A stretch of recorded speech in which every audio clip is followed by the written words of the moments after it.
Hey everybody, happy Sunday. I hope that wherever you are and whatever you are doing, you are having a really good day. I know that it's supposed to rain Saturday and Sunday. Of course, I record this on a Friday evening. I've just put the chickens to bed for the night. So I'm guessing it's raining right now, and which means I'm probably upstairs tinkering with the Transport Evolved website for the first time in forever. The Transport Evolved website got hacked over a year ago, maliciously hacked, and it really did a number on the company, and we lost some video footage as well.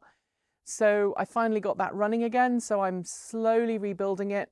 Hopefully I can get that back online as soon as possible. A lot of people ask us why we don't have the website right now, and the reality is we're a small organisation, small company.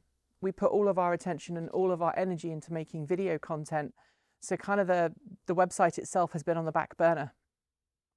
Hopefully in the next couple of weeks that will change and we can actually start to get it up and running again.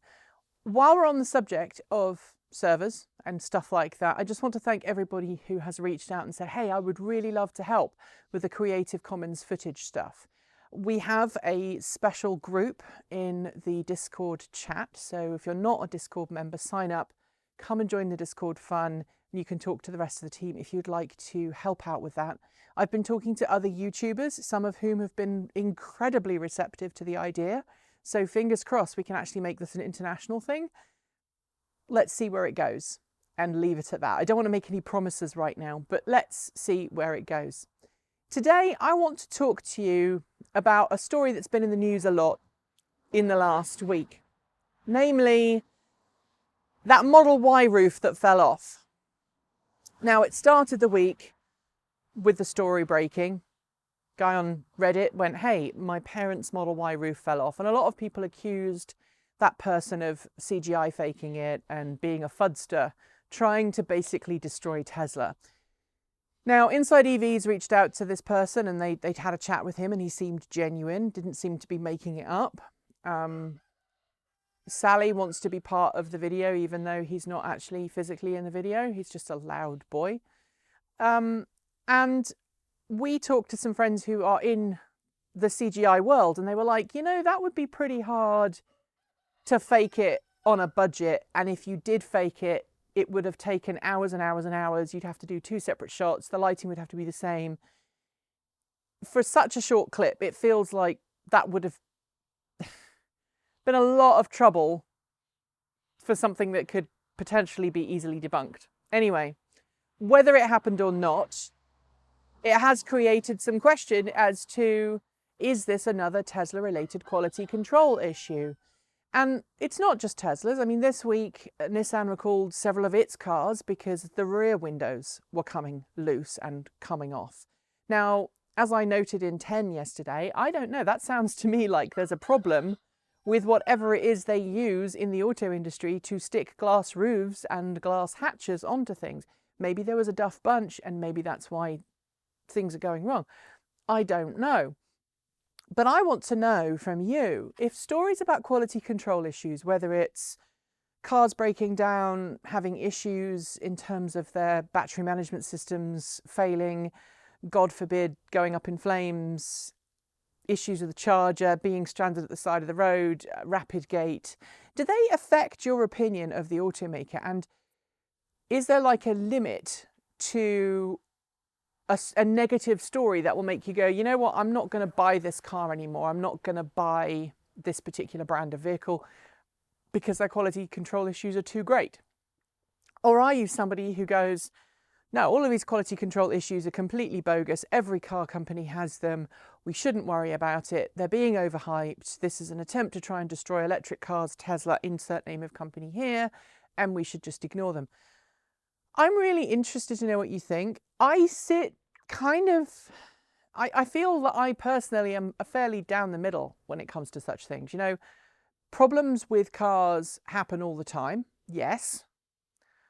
Failures after a certain number of, you know, hundreds of thousands of miles. That's a different thing to things that are wrong at the factory when you pick the car up and things go wrong. Thinking back to cars I've owned, you know, our Nissan Leaf, we had a couple of issues right in the very early days of the original here in Nakamura, our 2011 Nissan Leaf in the UK. I think we had to take that back a couple of times to the dealer in the UK and get some remedial work done on it. That was all fine. And they were little niggles, and that's part of buying a new car. I think a few things like cosmetic stuff you can probably cope with. Mechanical failures, less so. Hand on heart, my bolt has been pretty reliable. We did have kind of the ABS failure, which was frustrating, but that was covered under warranty. But I'm talking about things like, you know, doors not working or windows not working or electrics dying, things like the Fiat 500e, which had a problem where it would just, the car would basically stop and fail because there was a problem with the inverter, the power circuits, the software, whatever. And I want to know from you guys at what point those issues make you go, I don't want to own this car. And at what point you'll go, yeah, this car has a few issues, but it's okay. I still want to buy this car. I still want to own this car. Because I think it's different from person to person. So I'm really keen what you think in the comments below. I know that there are a lot of people. The other thing I want to throw in, I always do this, I kind of go back on myself. I want to throw in, I've been at events before and talked to owners of specific brands of cars. I'm not going to name who they are, but you can probably guess, who talk in hushed tones amongst themselves about problems that their cars have had. And they kind of have that kind of mentality of, well, I'm not going to bring it up publicly. I'm just going to talk about it quietly, because if I talk about it publicly, then fraudsters are going to get hold of it and try and destroy the brand. And to some extent, that doesn't feel like it's helping a car company, because if you're not open and honest about the problems that that car has, both with the automaker and publicly, then that automaker is never going to learn from its mistakes and never going to get better. You know, one of the things that I try and do with all of the cars that we've had, whether it's a brand new car or a used car, is be completely honest about the problems we've had with it. You know, I talk about the fact that the ABS went wrong on my Chevrolet Bolt. I'll talk about the fact that our Nissan Leaf had a few issues. I can't even remember what they were. There's one cosmetic one, and then I think there was something weird with the management system early on. The telematics was misbehaving, I think it's what it was. And then, of course, we had a few other sort of nips and tucks that we had to take the Leaf back for remedial work. With the bolts, you know, the car starts creaking. We've had this creak with my Bolt that they still can't get to the bottom of. Whenever you lift off, there's this kind of creak from the front of the car. And, you know, full disclaimer, a couple of weeks ago, I was in the car with my wife in her car, and blow me if her rear suspension doesn't start making the same noise as my front suspension. So I think we are now to the point, as many of you said, that it was probably just bushings and temperatures and things like that. The cars still handle fine. We'll probably mention it next time it goes in for a service, but that's kind of a small issue as opposed to suspension falling apart or something falling off the car, which is a bit bigger.